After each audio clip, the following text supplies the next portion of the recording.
Hello everyone, in this quick video I'm going to show you how to hide friends or best friend on Snapchat. So without wasting much of your time, let's dive into the tutorial.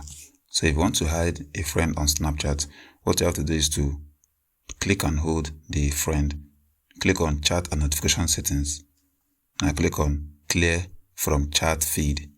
It's going to tell you that this will clear the conversation from your feed.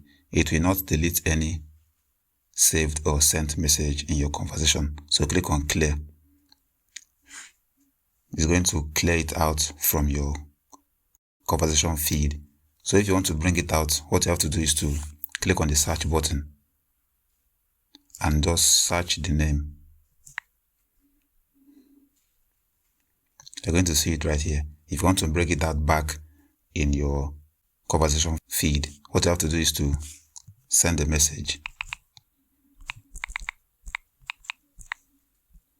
When you send a message, you're going to see it back in your conversation feed. So that's how you hide and unhide friends on Snapchat. That's all for this quick video. See you guys in the next one.